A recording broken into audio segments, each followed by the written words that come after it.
Galactic soldiers tried to execute Earth's weakest and created our deadliest weapon. The Nexus Collective's database classified humans as a Level 3 species, moderately intelligent, physically unremarkable, suitable for labor. When they raided the colony ship New Horizon, they sorted the humans accordingly. The strong went to mines, the skilled to factories, and the weak, the sick, elderly, and disabled to termination. They didn't know they'd just signed their own death warrant. Dr. Sarah Chin rolled her wheelchair into the termination center's holding area, her legs useless from a childhood accident. Around her, 100 other defectives waited, veterans with missing limbs, elderly scientists, a blind programmer, children with genetic conditions. The Nexus guards, 2-meter-tall insectoids with crystalline exoskeletons, chittered their disgust. Worthless biomass, clicked Overseer Vexala through her translator. Your species wastes resources maintaining broken units. Sarah's fingers found the small device hidden in her chair's armrest, her neural interface dismissed by the guards as primitive medical equipment. You're right about one thing, she said quietly. We are different from you. The execution was scheduled for dawn. The Nexus had made 2 critical errors. They'd allowed the prisoners to remain together, and they'd connected the termination center to their network for efficiency reports.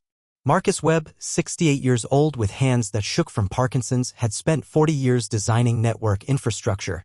His trembling fingers flew across a tablet the guards hadn't bothered confiscating from a dying old man.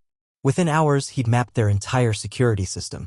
Got it, he whispered to Aisha Patel, the blind programmer whose heightened other senses had allowed her to memorize every guard's walking pattern by sound alone. She smiled, her fingers dancing across her braille keyboard, writing code that would have impressed Earth's best cyber warfare units. The veterans, men and women missing arms, legs, eyes, organized the others with military precision. They didn't need working bodies to strategize. Captain James Rodriguez, paralyzed from the chest down, drew tactical plans in the dust with a stick held in his teeth. They think physical weakness means helplessness, he said. They're about to learn why humans are the only species that turns our wounded into weapons. 12-year-old Timothy, autistic and nonverbal, noticed patterns others missed. He tapped Sarah's chair rhythmically, Morse code he taught himself. Guard changes. Weapon locations. Network vulnerabilities. His mind processed data like a supercomputer while the Nexus dismissed him as mentally defective. At 0300, Sarah activated her neural interface. Not to control her legs, that technology was still experimental. Instead, she used it to boost her already formidable intellect, interfacing directly with the code Aisha had written. Together, they became something the Nexus had never encountered, a human hive mind born from necessity. The facility's lights flickered. Doors began opening and closing randomly. Environmental controls went haywire. The guards rushed to respond, not noticing Marcus's shaking hands had rewired their own communication implants during the chaos, feeding them false data. When dawn came, Overseer Vexala arrived to find the termination center in lockdown. Emergency lights painted everything in red.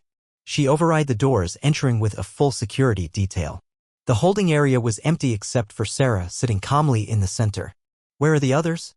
Vexala demanded. Gone, Sarah replied. Some to disable your ship's weapons. Others to your communication array. The children are in your data cores, downloading everything about your empire.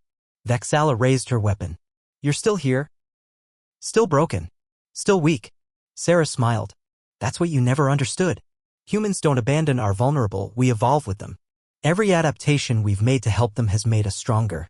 Wheelchairs taught us mechanical advantage. Braille gave us new ways to encode information. Sign language became silent communication. Prosthetics led to cybernetics. Alarms screamed throughout the facility. The Empire's greatest weakness had always been their inability to comprehend cooperation without hierarchy, strength without physical power. You didn't capture our weakest, Sarah continued as explosions rocked the building. You captured our teachers. Every human you deemed worthless has spent their life finding ways to overcome, adapt, and survive. And they just taught us how to destroy you. Within 6 months, the Nexus Collective had fallen. Not through military might, but through 10,000 cyber attacks, infrastructure failures, and acts of sabotage. All traced back to the 100 humans they tried to execute for being defective. The galaxy learned a valuable lesson: humans don't have weak links. They have hidden strengths.